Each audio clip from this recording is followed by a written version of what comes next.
What if the negative thoughts in your head are not actually the problem? Think about that for a second. What if the reason you keep worrying, overthinking, imagining worst-case scenarios, or criticizing yourself isn't because something is wrong with you, but because your brain is doing exactly what it was designed to do? Most people spend years fighting their negative thoughts. They try to silence them, ignore them, or push them away. Yet the harder they fight, the stronger those thoughts often seem to become. And that raises an important question. If negative thoughts make us unhappy, stressed, and anxious, why would our brains create them in the first place? The answer begins thousands of years ago. Imagine you are a human living in a dangerous world. There are predators, hostile environments, limited food, and constant uncertainty. In that world, the people who survived were not necessarily the happiest people. They were the people who noticed potential dangers before everyone else.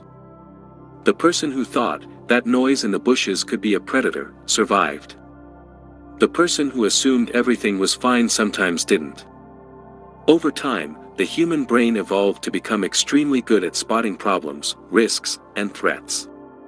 In a strange way, your brain is not designed primarily to make you happy.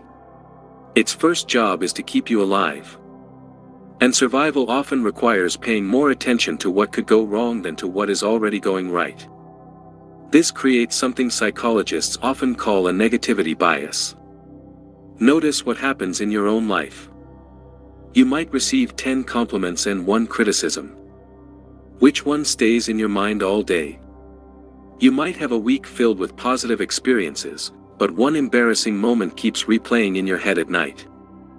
Your brain naturally gives more attention to negative information because, historically, negative information was often more important for survival. But here's where things become interesting.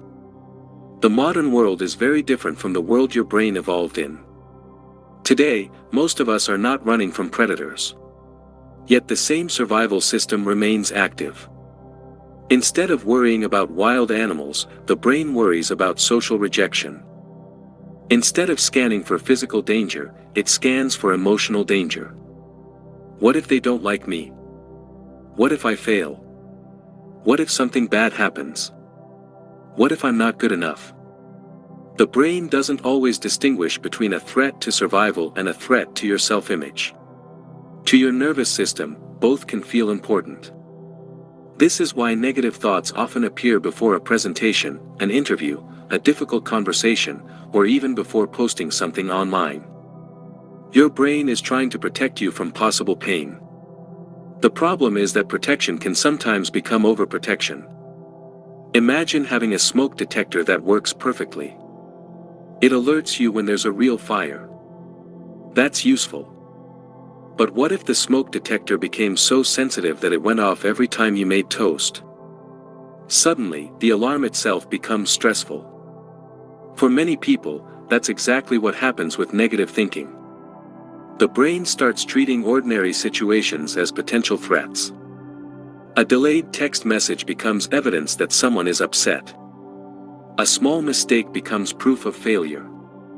A challenge becomes a prediction of disaster. And because thoughts happen so quickly, we often believe them without questioning them. Here's a fascinating realization. Just because you think something doesn't mean it's true. Think about how many thoughts enter your mind every day. Thousands. Some are useful. Some are random. Some are irrational. Some contradict each other completely. Yet many people treat every negative thought as if it were an objective fact. Imagine a friend saying, "I made one mistake today, so I'm a complete failure." You would probably recognize that statement as unfair. But when your own mind says it, it often feels convincing. Why? Because thoughts spoken in your own mental voice can feel more trustworthy than they really are. Another reason negative thoughts appear is that the brain loves certainty. Humans are uncomfortable with uncertainty. Not knowing what will happen can create anxiety. Ironically, the brain sometimes prefers a negative prediction over no prediction at all. If you don't know how an event will turn out, your brain may automatically imagine the worst-case scenario. Not because it wants you to suffer.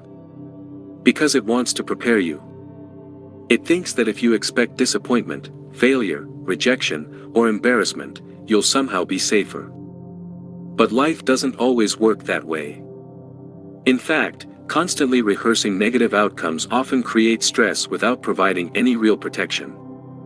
Think about how much energy people spend worrying about things that never happen. Entire conversations imagined. Disasters predicted. Mistakes anticipated. Rejections feared. Yet many of those scenarios never become reality. The brain is an incredible prediction machine, but it's not a perfect one. Sometimes it's simply guessing. And sometimes it's guessing wrong. There's another hidden source of negative thoughts that many people overlook. Past experiences. The brain learns from emotional events. If you've been rejected before, the brain becomes more alert to future rejection. If you've failed before, it becomes more sensitive to future failure. If you've been hurt before, it becomes more protective. In many ways, negative thoughts can be understood as old lessons trying to keep you safe. The problem is that old lessons don't always fit new situations. A person who experienced criticism growing up may continue expecting criticism decades later, even when no one is criticizing them. A person who experienced disappointment may assume disappointment is always around the corner. The brain creates shortcuts based on previous experiences. Sometimes those shortcuts help. Sometimes they distort reality. And here's something many people don't realize. Trying to force negative thoughts away often makes them stronger. Have you ever been told not to think about something? Suddenly, that's all you can think about. The mind works in curious ways. When you constantly monitor whether a thought is gone, you're actually keeping your attention focused on it.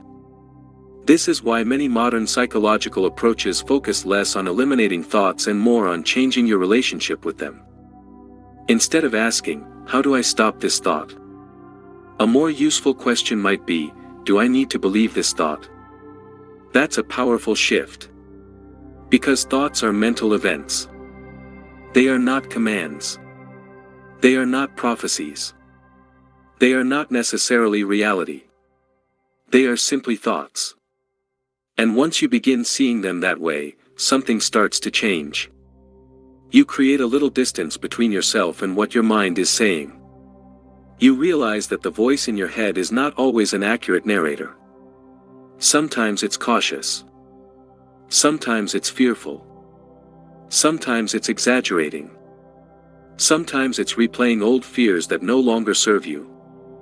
One of the most freeing discoveries a person can make is understanding that having a negative thought does not mean you agree with it. It does not mean it's true. And it certainly does not mean it defines who you are. Every human being has negative thoughts. Confident people have them. Successful people have them. Happy people have them. The difference is often not whether they experience those thoughts. The difference is how much power they give them. So the next time a negative thought appears, pause for a moment and ask yourself something simple. Is this a fact? Or is this my brain trying to protect me? That single question can change everything. Because once you understand where negative thoughts come from, they become a little less intimidating. You stop seeing them as enemies. You start seeing them as messages from a brain that evolved to keep you safe.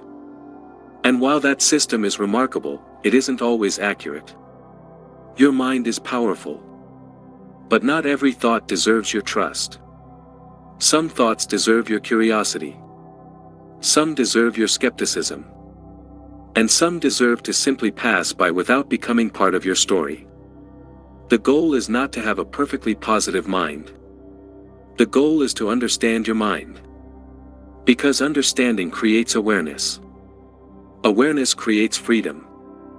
And freedom begins the moment you realize that you are not every thought that enters your head. You are the person observing those thoughts. And that realization may be one of the most important discoveries you ever make about yourself. If this helped you understand your mind better, subscribe for more videos like this.